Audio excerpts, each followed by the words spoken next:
Selamat siang rekan-rekan, sahabat dimanapun berada. Apa kabar semuanya?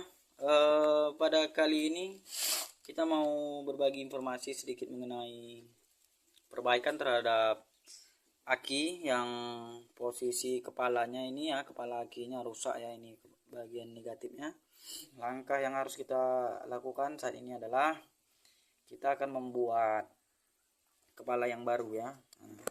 Jadi untuk alat dan bahan yang kita gunakan ada timah ya, timah yang kita beli dengan satuan ons, kemudian ada tang ya, ada kunci Inggris dan kunci 10 ya, kalau bisa ini kunci 10 2 batang. Ini berfungsi untuk membongkar ini ya, membuka baut 10 yang terpasang di kepala aki yang kita potong. Dan ada gergaji besi untuk memotong kepala aki ya, ada palu untuk meratakan ini ya, cetakan yang akan kita buat dari dari seng ya, seng bekas. Nah itu ya.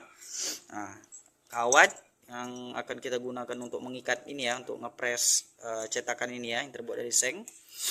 Nah, kemudian gunting untuk membuat cetakan juga ya.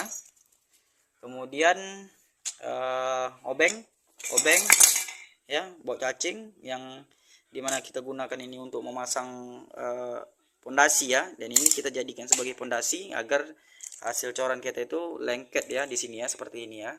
Nah seperti itu rekan-rekan.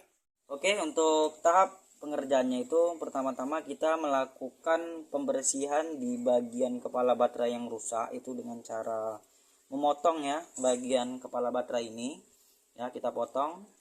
Tetapi tetap kita perhatikan ya, dari bagian bawah ini kita sisakan agak setengah senti ya, setengah senti untuk menyesuaikan dengan ini ya, ukuran takarannya ini ya, besaran takaran ini terhadap besaran kepala baterai yang akan kita buat. Jadi dia harus mengikuti besaran kepala baterai yang pada awalnya. Nah seperti itu rekan-rekan. Nah setelah dipotong habis, maka kita pasang baut cacing ya, kita pasang baut cacing ini di bagian kepalanya ini, kita kasih 2 buah ya, agar benar-benar kuat seperti itu rekan-rekan. Dan kedalaman baut cacing ini paling enggak setengah sentimeter juga ya, masuk ke dalam ini ya, ke dalam kepala aki yang lama ya, seperti itu rekan-rekan. Nah cara memasang ini harus hati-hati ya, memasang baut cacingnya harus hati-hati. Jadi seperti ini ya, dengan cara kita pegang ya, kita tahan seperti itu ya, kita tahan sambil ditekan, diputar pelan-pelan ya, tapi agak kuat seperti itu rekan-rekan. Nah kalau dia sudah masuk sekitar berapa mili, dia akan menyesuaikan ya keseimbangannya. Karena kalau kita tanpa kita tahan, kalau kita langsung kayak gini ya, itu akan rawan dia sengkles seperti itu. Nah jadi safety-nya kita harus pegang pelan-pelan ya, agar pekerjaannya itu rapi seperti itu rekan-rekan. Ini harus kita masuk setengah senti ya. Nah kenapa?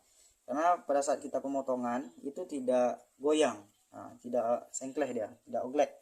Tapi kalau menggunakan gerinda ya nggak nyampe setengah senti pun nggak apa-apa, karena gerinda kan tidak ini ya, tidak ada daya menekan seperti itu. Dia lebih banyak menggesek daripada kita jika memotong menggunakan gergaji besi. Jadi ada tekanan di situ.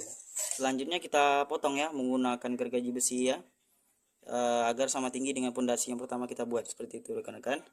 Dan sekedar info juga, pada saat pemotongan ini tadi menggunakan gergaji besi ya, bagian kepala yang rusak ini, jangan sampai ujung dari gergaji besi ini menyenggol bagian ini ya, karena nanti bisa kontak ya, ada percikan api, ada reaksinya, jadi harus hati-hati.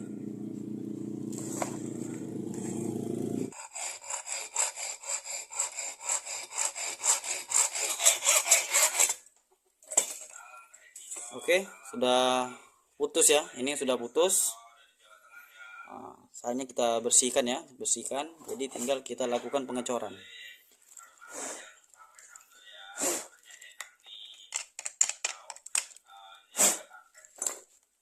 Masuk ke tahap pengecoran. Jadi sebelum melakukan pengecoran, terlebih dahulu kita memasang cetakan yang sudah kita buat tadi. Jadi usahakan cetakan itu sama besarnya dengan kepala aki yang tadi kita sisakan ya pada saat kita memotong.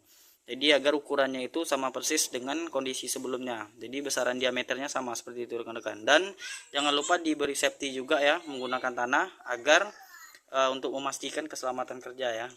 Nah, jadi tanpa perlu kita mengeluarkan air akinya tidak apa-apa, asalkan kita melakukan pengecoran hati-hati dan diberi lapisan tanah ya di sekeliling diameter kepala aki yang akan kita cor dengan tanah agar aman seperti itu rekan-rekan. Kita mulai memasak timah ya untuk melakukan pengecoran. Jadi timahnya sudah mulai mencair. Kita menggunakan kaleng ya, wadahnya menggunakan kaleng susu, jangan menggunakan kaleng sisa minuman yang Alma karena kalengnya tidak bertahan lama.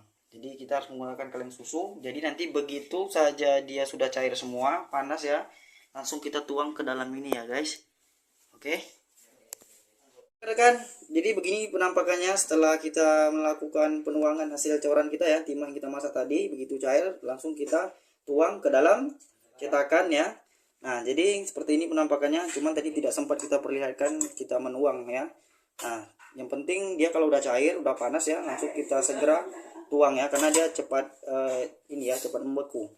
Nah, jadi cetakannya itu seperti ini ya. Nah, sekitar 20 detik ke depan akan kita buka ya cetakannya agar dia nunggu dia dingin ya. Tapi ini udah mulai dingin kok ya. Jadi 20 detik atau 30 detik ke depan akan kita buka cetakannya ini ya. Lalu akan kita finishing dengan cara mengamplas ya menggunakan kikir ya, kikir yang dia bentuknya segitiga gitu rekan-rekan, bukan kikir yang bulat. Nah, sambil kita kikir nanti akan kita sesuaikan dengan ukuran kepala akinya. Ini rekan-rekan penampakan hasil coran kita ya setelah 30 detik kita melakukan pengecoran. Jadi sudah dingin, kita buka cetakannya. Nah, seperti ini penampakan. Memang ya tidak sesempurna seperti awal ya, tapi ini akan kita kikis agar dia sesempurna mungkin. Jadi dan akan kita sesuaikan dengan kepalanya ini ya. Jadi ini agak kebesaran ya. Nah, kita lebih baik kebesaran daripada kekecilan. Jadi tinggal kita kikis menggunakan kikir sambil kita lakukan pengepasan menggunakan ini ya kepalanya. Kikir yang seperti ini rekan-rekan.